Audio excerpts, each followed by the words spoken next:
High guys, welcome to my channel. आज हाम्रो दुईजना सेफहरूले के बनाउँदैछ हेर्नुहोस्।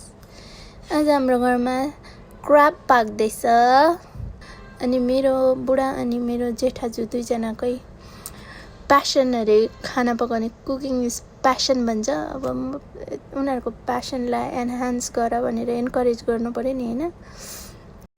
अनि दुईजना मिलेर मजाले सफा गर्दैछ क्राबलाई चाहिँ। अनि हाम्रो माछा पनि छ, माछालाई चाहिँ म्यारिनेट गरिरहेछ। So look at the cutting skills हो। यहाँ झ्यालमुडी पनि बनिँदैछ। यो झ्यालमुडीको लागि टमाटर प्याज काटिदिँदैछ मेरो माइलुले। अब चाहिँ आयो धनियाँको पाली। हाम्रो झ्यालमुडी पनि अलमोस्ट रेडी भइसक्यो गाइस।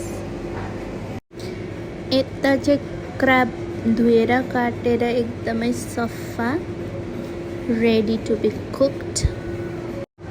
अब चाहिँ माछा म्यारिनेट भइसक्यो। अब ओभनमा हाल्ने, ग्रिल गर्ने।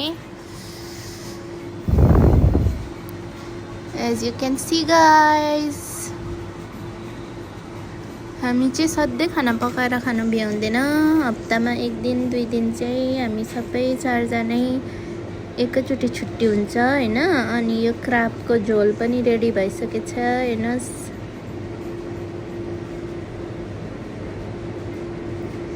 अनि हाम्रो माछा पनि चेक गर्दैछौँ बिचबिचमा रेडी भएको छैन, होइन? ल म चाहिँ अब झ्यालमुडी चटपटे ट्राई गर्दैछु। मिठो भएछ गाइस, मुखमा पानी आयो अहिले पनि। यो चाहिँ चक्री हो कि चर्की हो कि चक्री हो। यो चाहिँ बजारबाट ल्याएको, बनाएको होइन। अब एकछिनमा खाना खाने बेला पनि हुन्छ guys. As you can see हाम्रो झोल पनि रेडी भयो। भात पस्किँदैछ मेरो जेठानीले। खाइदिएकै म चाहिँ अब ल गाइस। क्राब हेर्नु मिठो भएको थियो।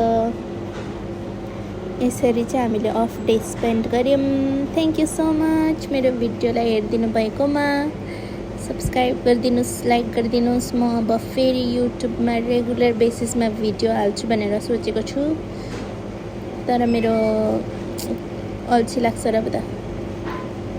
Thank you so much guys.